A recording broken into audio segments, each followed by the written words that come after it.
Hello, welcome to Easy English. A few weeks ago we made an episode about what the British really mean that you can watch up here, as us Brits like to say things that contradict reality. And I thought today I could also find 12 expressions that either sound nice but are nasty, and expressions that sound nasty but are in fact nice. Here we go.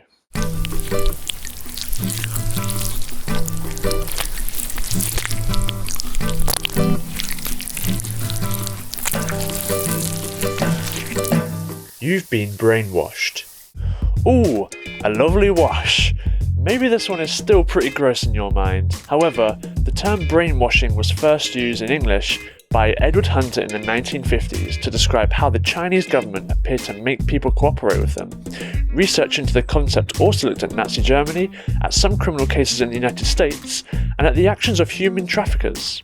In more day-to-day use, you can use brainwash if you ever feel like your opinion has been influenced by an outside source. For example, I think I just bought a really bad car. I think the salesperson brainwashed me into buying it. Next.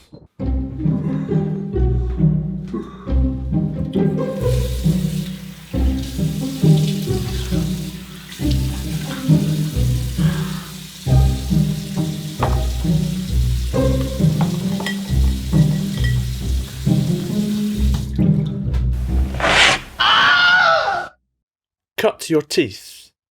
Very graphic. However, this is a positive metaphoric reference to when a baby's teeth first appear. They grow and ultimately cut through the gums, often painfully, which can also lead us to the figurative phrase teething troubles, to find a new task difficult to overcome.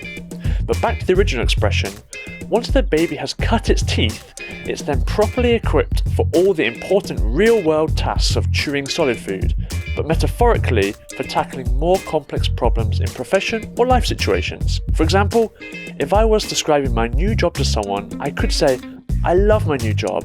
It's hard, but I've just started to cut my teeth in the line of work. Next. Before we carry on, I recommend you have a look at our Patreon page linked below.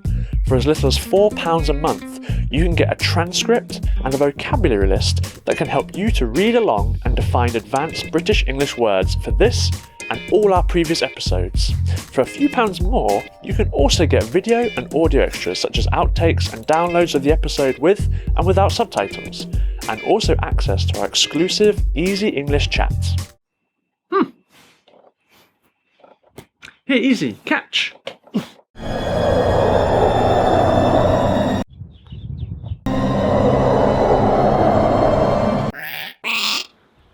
Kill two birds with one stone. Whoops! It is to be believed that the phrase was originated from the story of Daedalus and Icarus from Greek mythology. Daedalus killed two birds with one stone in order to get the feathers of a bird and make wings. The father and son who escaped from the labyrinth on Crete by making wings and flying out. At its basics, the phrase has positive connotations as it means to solve two problems with one single action or to achieve two things with a single action. For example, I had to make a work trip to London, but I killed two birds with one stone and also visited some friends. Next. Hey, Easy, watch this.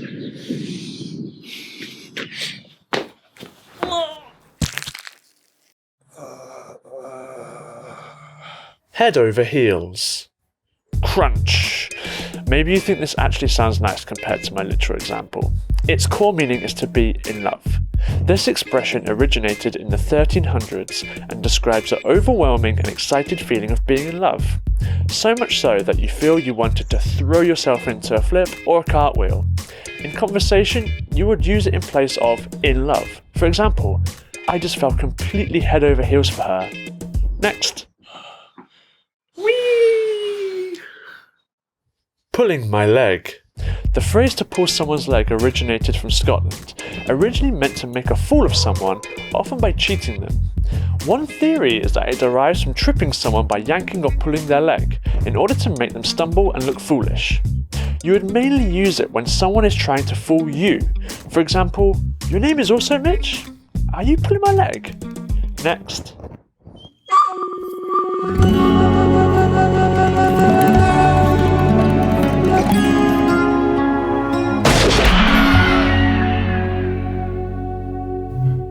Shoot from the hip.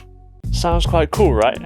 While to shoot from the hip is to react in situations quickly and without much deliberation. It actually comes from the Old West of America and alludes to shooting a gun from your hip area without taking the gun out of the holster, making firing quicker but less accurate, in theory. You would mainly use it as a retort to someone's speedy resolution. For example, "Wow, you really shoot from the hip." Next.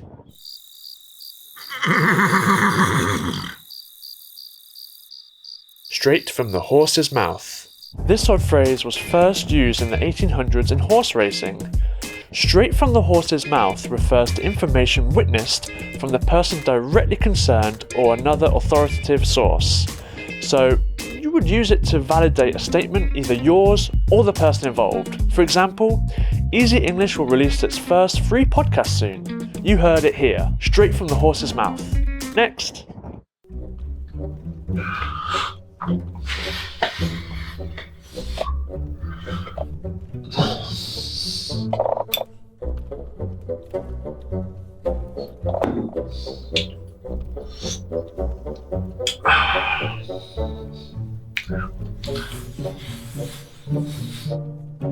A taste of your own medicine.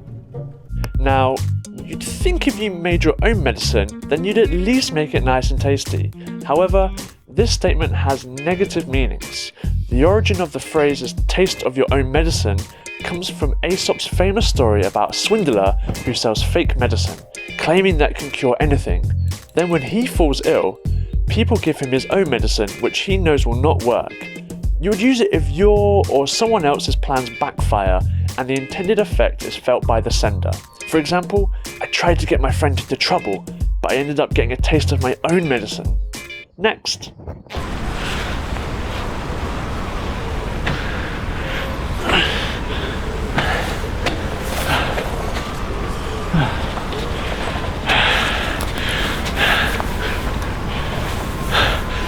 I made it! Over the hill. The idiom over the hill made its first appearance in the 1950s in this figurative sense. It stemmed from people illustrating their life as a hill, where the peak of the hill represented the halfway point of life.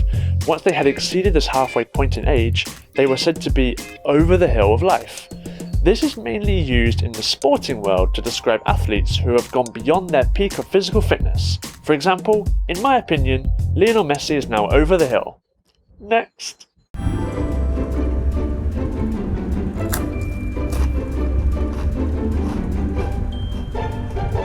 Cream crackered. This phrase is in actual fact part of Cockney rhyming slang, which originates from London.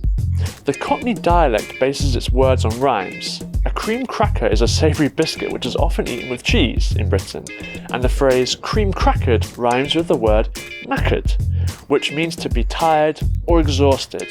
So you'd use it like this: "Oh, I'm absolutely cream crackered from all this hard work." Next.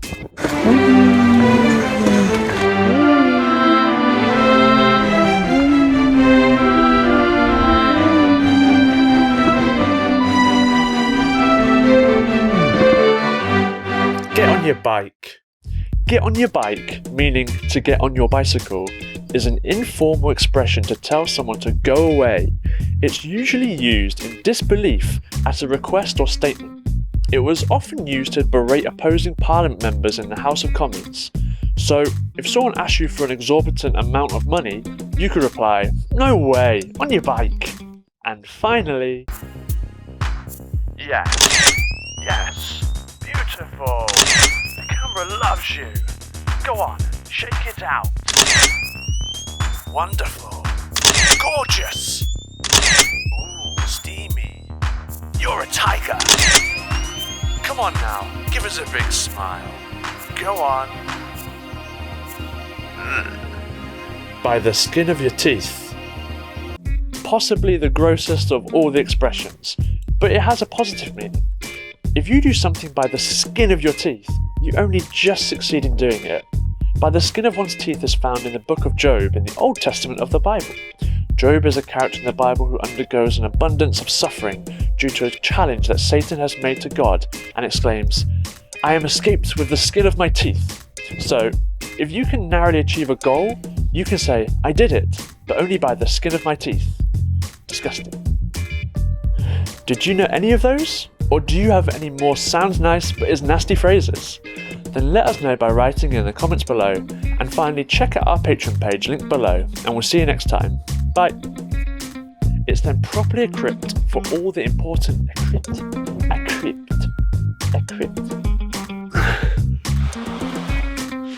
Away. Ooh. 3, 2, 1.